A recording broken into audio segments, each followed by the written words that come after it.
This was another room, somewhere else. It was a poky room, the plaster walls crumbling, the ceiling sagging like the underside of a fat man's bed, and it was made even more crowded by the furniture. It was old, good furniture, but this wasn't the place for it. It belonged in high, echoing halls. Here, it was crammed. There were dark oak chairs. There were long sideboards. There was even a suit of armor. There was barely room for the half-dozen or so people who sat at the huge table. There was barely room for the table. A clock ticked in the shadows. The heavy velvet curtains were drawn, even though there was still plenty of daylight left in the day. The air was stifling, both from the heat of the day and the candles in the magic lantern. The only illumination was from the screen, which, at that moment, was portraying a very good profile of Corporal Carrot Iron Founderson. The small but very select audience watched it with the carefully blank expressions of people who are half convinced that their host is several cards short of a full deck, but are putting up with it because they've just eaten a meal and it would be rude to leave too soon. "Well," said one of them, "I think I've seen him walking around the city. So, he's just a watchman, Edward." Of course. It is essential that he should be. A humble station in life. It all fits the classic pattern. Edward Dieth gave a signal. There was a click as another glass slide was slotted in. This one was not painted from life. King Paragor, taken from an old painting. This one, click, is King Veltric III from another portrait. This one is Queen Alguina IV. Note the line of the chin. This one, click, is a 7-penny piece from the reign of Wibblethorpe the Unconscious. Note again the detail of the chin and general bone structure. And this, click, is an upside-down picture of a vase of flowers. Delphiniums, I believe. Why is this? Sorry, Mr. Edward. I had a few glass plates left, and the demons were tired, and... Next slide, please, and then you may leave us. Yes, Mr. Edward. Report to the duty torturer. Yes, Mr. Edward. Click. And this is a rather good. Well done, Blenkin. Image of the bust of Queen Koana. Thank you, Mr. Edward. More of her face would have enabled us to be certain of the likeness, however. There is sufficient, I believe. You may go, Blenkin. Yes, Mr. Edward. A little something off the ears, I think. Yes, Mr. Edward. The servant respectfully shut the door behind him, and then went down to the kitchen, shaking his head sadly. The Dieths hadn't been able to afford a family torturer for years. For the boy's sake, he'd just have to do the best he could with a kitchen knife. The visitors waited for the host to speak, but he didn't seem about to do so, although it was sometimes hard to tell with Edward. When he was excited, he suffered not so much from a speech impediment as from misplaced pauses, as if his brain were temporarily putting his mouth on hold. Eventually, one of the audience said, "Very well, so what is your point?" "You've seen the likeness. Isn't it obvious?" "Oh, come now."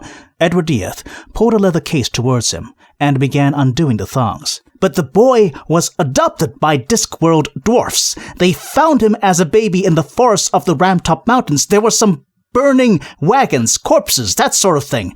Bandit attack, apparently. The dwarfs found a sword in the wreckage. He has it now, a very old sword, and it's always sharp." "So, the world is full of old swords and grindstones." This one had been very well hidden in one of the carts, which had broken up. Strange. One would expect it to be ready to hand, yes, to be used in bandit country.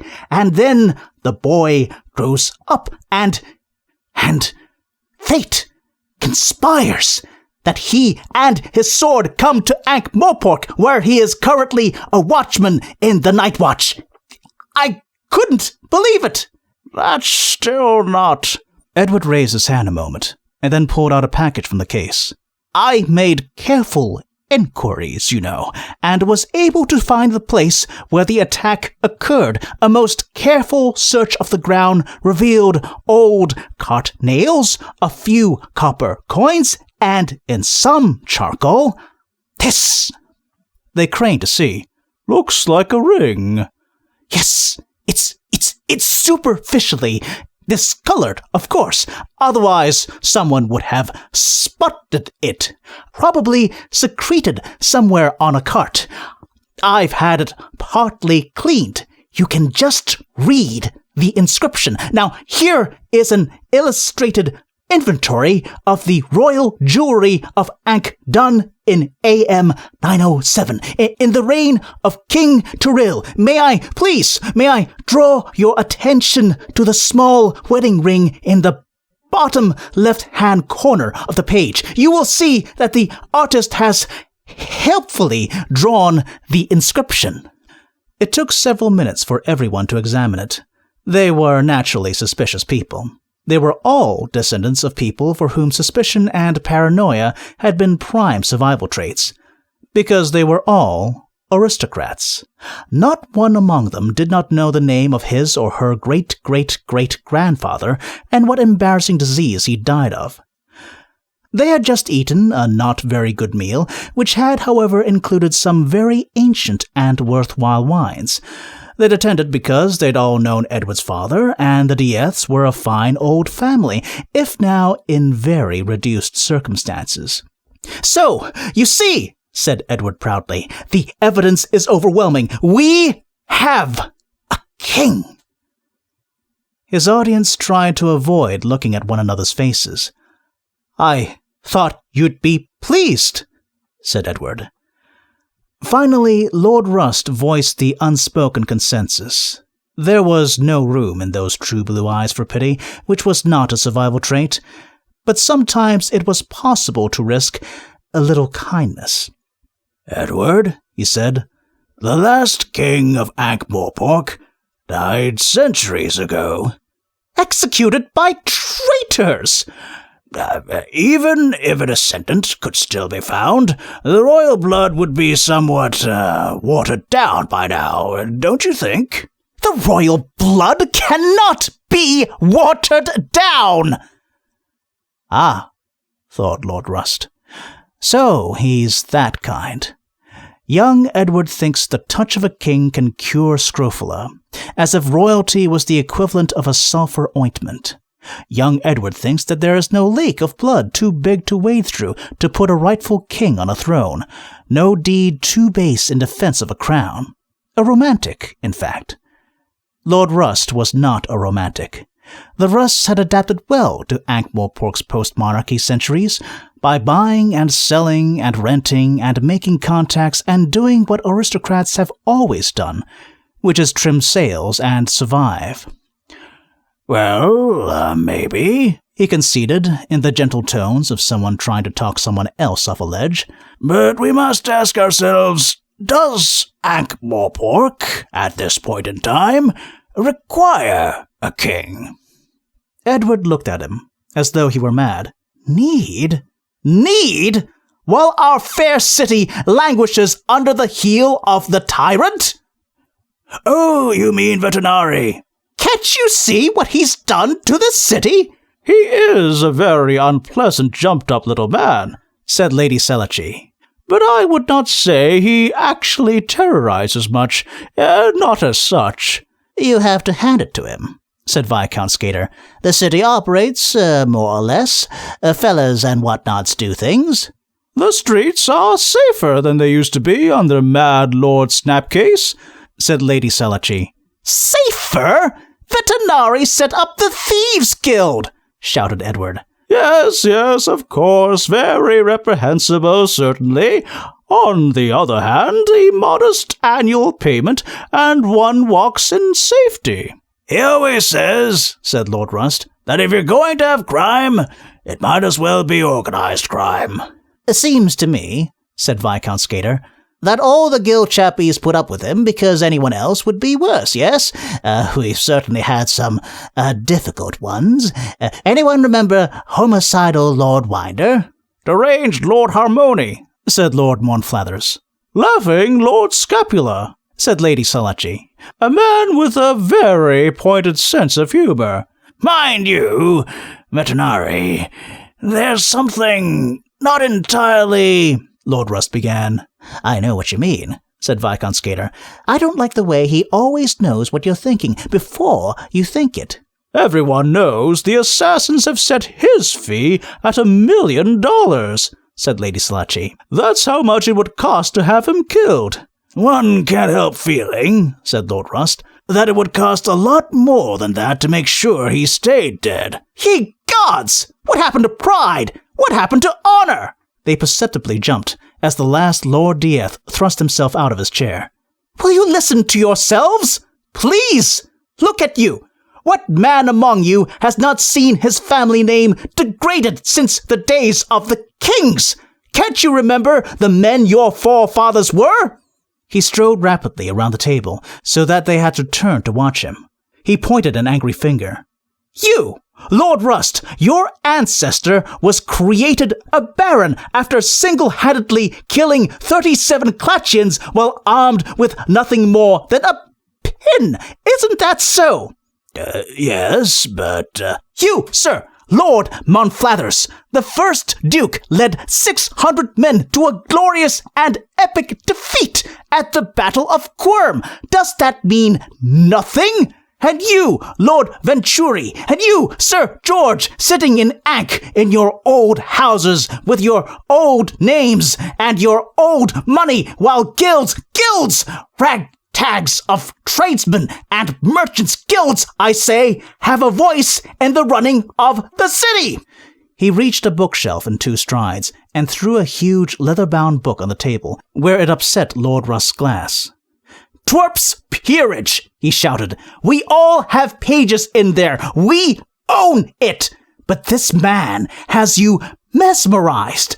I assure you, he is flesh and blood, a mere mortal. No one dares remove him because they think it will make things a little worse for themselves.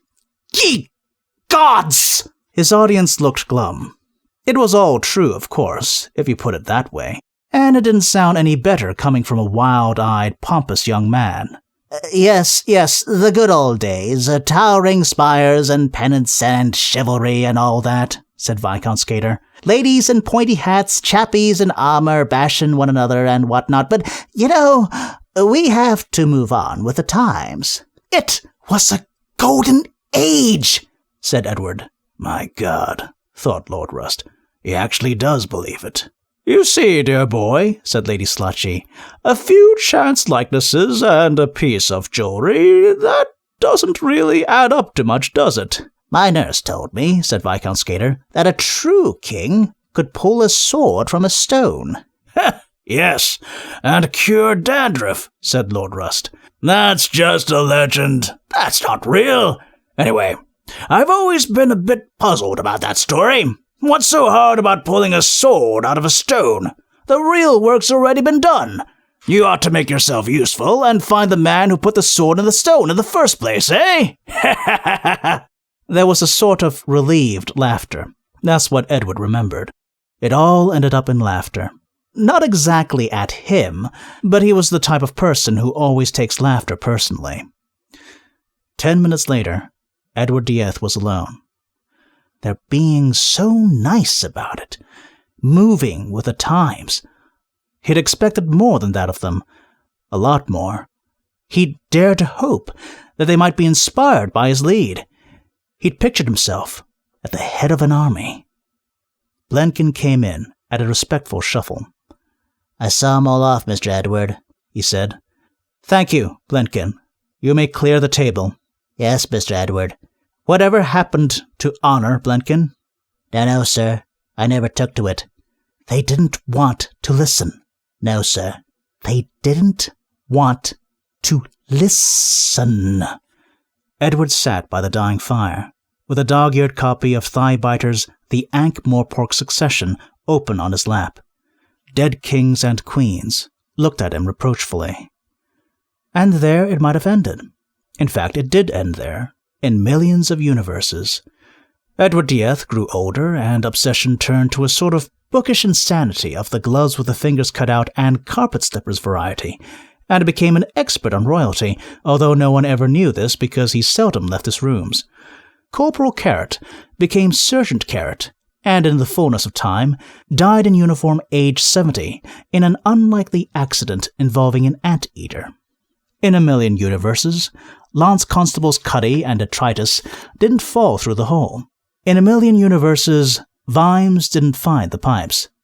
In one strange but theoretically possible universe, the watch house was redecorated in pastel colors by a freak whirlwind, which also repaired the door latch and did a few other odd jobs around the place. In a million universes, the watch failed. In a million universes, this was a very short book. Edward dozed off with a book on his knees, and had a dream. He dreamed of glorious struggle. Glorious was another important word in his personal vocabulary, like honor. If traitors and dishonorable men would not see the truth, then he, Edward Dieth, was the finger of destiny. The problem with destiny, of course, is that she is often not careful where she puts her finger.